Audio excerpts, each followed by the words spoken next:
Hello everyone, I'm Shekhar Tomar. I'm a professor of economics at the Indian School of Business, and today we are going to talk about firm resilience during crisis episodes.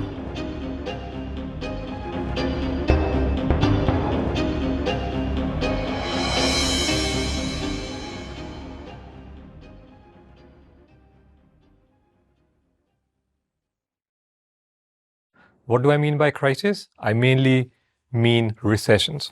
So let's get started, and I'm just going to give a large helicopter view to get the discussion started. So we have heard about this quote from Schumpeter for a very long time, that at the heart of capitalism is creative destruction. So we know that the economy goes through these boom and bust cycle, which happen at a period of every 4, 5 to 10 years. Now, generally, during recessions or during the bust periods, firms usually see negative sales growth. Now, that's fine if the firms just see negative sales growth. But what we also see is that sometimes firms have to exit due to tough conditions in the market. Now, it's not that the firms don't exit during normal periods. So firms do exit the market even during normal periods. And if you carefully look at this graph, we have three types of firms listed over. One is the aggregate, or on average, what is the exit rate in the market. And so if we look beginning 2007, the exit rate for average firm was somewhere around 2 to 3%. Then it rises up in 2008, it goes up to 5%. But what's interesting to note over here is that among these three different types of firms, we have put together good standing firms, which are basically the firms with good credit rating. And there are others which are delinquent firms or which don't have that great a rating in the market.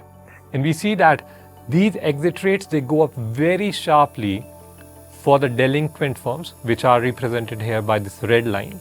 The exit rate goes up to 20% for them. So these firms are the ones which suffer the most during the crisis period. And that's where this quote, this creative destruction comes in, that the market is cleansed of firms which were performing poorly even before the recession started. So as I said, it's a very interesting thing to look at. What makes these firms resilient? So cash is the king. So if you are sitting with cash before the crisis episodes, you're going to do much better. Now, the equivalent of measuring this cash value for a firm is, we can think about how leveraged the firm is. And there has been extant literature on this topic, where it has been documented that highly leveraged firms, they usually perform worse during the recessions, while low leveraged firms, they perform better. Now, why is that so? It's because of the financial constraints. They usually become more binding during the crisis episodes.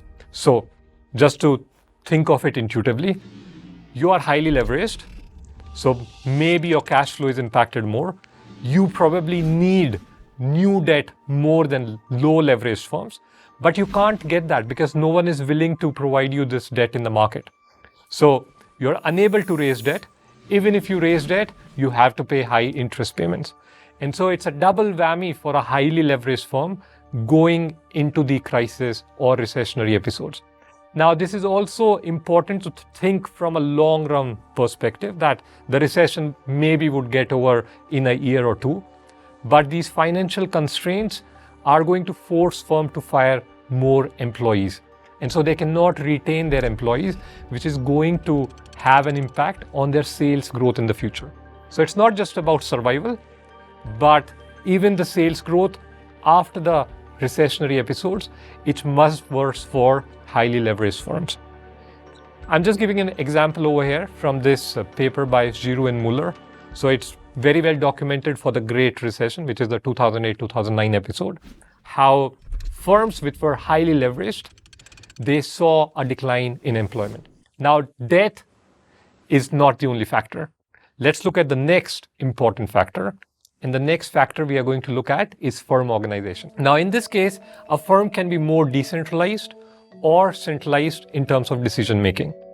And in terms of this organization, both type of firms have their positives and negatives. So for example, in recessionary episodes, firms can make use of local information And that local information becomes more important during crisis episodes because some parts of the country can be doing better or worse than another.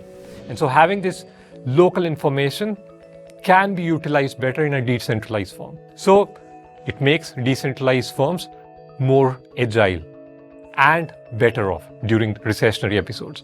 On the other hand, if you want to take tough decisions, maybe lay off a lot of workers or shut down some specific parts of the business, then it's probably more difficult in decentralized firms because there are various avenues that you have to consult before taking these tough decisions. This Aguillon et al. Paper from 2017, where they saw that at least during the 2008-2009 recession, on average, the firms that were more decentralized or delegated more power from central headquarters to local plant managers, they performed better, both in terms of sales and also in terms of employment.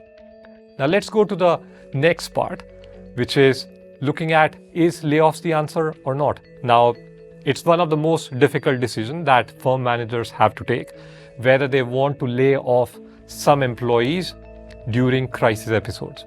Now, one can definitely see that it has an impact on the cash flow because you're cutting down costs by laying off some workers. But the question is it a good strategy or not? So in the short run, some layoffs are inevitable, mainly for cash flow perspective. But in the long run, it imposes the cost on firms which fire employees because training employees is very costly and it takes a long time. So maybe you would survive the recession if you lay off some of your workers, but in the long run, it's worse for you because then you have to train and hire new set of employees. So there is really this tussle, really this trade-off going on between the short run and the long run when you take this decision. So our reduction or furloughs, there might be some other ways for firms to survive the recession and improve their cash flow during this time period. Lastly, and most importantly, the other part is tech adoption. We keep hearing about tech adoption in the industry, how important is that to grow. But this kind of tech adoption can be much more beneficial during the crisis episodes. But let's think from a firm perspective, which had already adopted tech going into the crisis episodes. So these firms generally perform better during the crisis. Why? Because IT investment in general make firms more agile in decision making, which is even more important during the crisis episodes. And moving beyond IT, if you have data about your industry, about your firm, then you can also use analytics for decision making during these periods. Now, once again, using data for making these decisions is even more important during crisis episodes because you need to have that 360-degree view of your business to be able to make those decisions. So just to summarize, recessions can have this cleansing effect or survival of the fittest, if you may want to call it. And I didn't get to touch upon within firm cleansing effect. We talked about the overall economy, that the best firms are going to survive.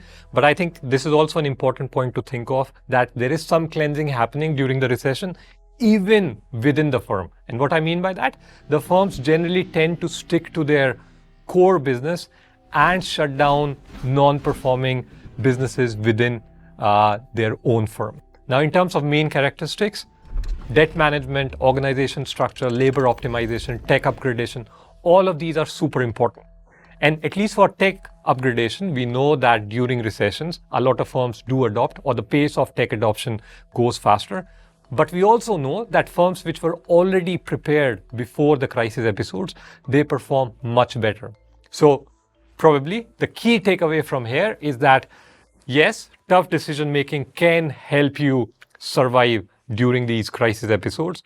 But if you can, you should start preparing for the crisis before the crisis hits.